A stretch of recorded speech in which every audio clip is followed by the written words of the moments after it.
everyone, and welcome to my cruise channel. Today we're going to talk about Royal Caribbean's Voyager class ship versus Quantum class. Royal Caribbean has some of the largest ships in the world, and these two classes of ship are no exception. I have been on both classes of ship, the Adventure of the Seas from the Voyager class and the Anthem of the Seas from the Quantum class. For the purposes of this video, we'll be focusing primarily on those two ships. Full disclosure, I haven't been on the Voyager of the Seas since they remodeled Coco Cay in 2019, so things might have changed just a little bit. In terms of gross tonnage, Quantum class ships are larger than the Voyager class. Voyager class ships weigh in at about 440,000 gross tons, while the Quantum class ships weigh in around 170,000 gross tons. There are two classes of ships within the Quantum class, the Ultra Quantum class and the Quantum class ships. The Ultra Quantum class includes two ships, the Spectrum and the Odyssey of the Seas. The Quantum class ships include the Anthem of the Seas, the Quantum of the Seas, and the Ovation of the Seas. For the Voyager class ships, there are 5 ships: the Voyager of the Seas, the Adventure of the Seas, the Explorer of the Seas, the Mariner of the Seas, and the Navigator of the Seas.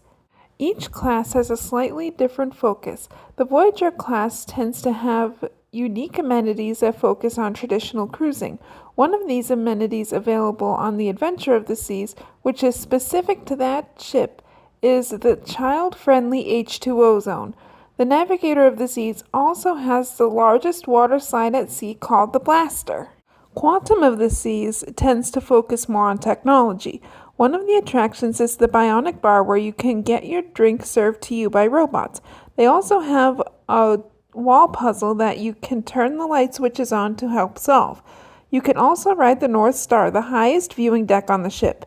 Finally, you can also add your own heartbeat to the ship. On Anthem of the Seas, you can even ride bumper cars. This was one of mine and Sophie's favorite attractions on the ship.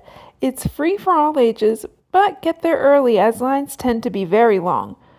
While both offer Broadway-style shows, the Anthem of the Seas has We Will Rock You, which is a West End musical featuring the songs of the group Queen.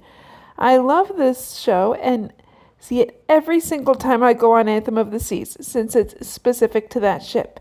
In terms of the layout, I like the flow of the Anthem of the Seas better than the Adventure of the Seas.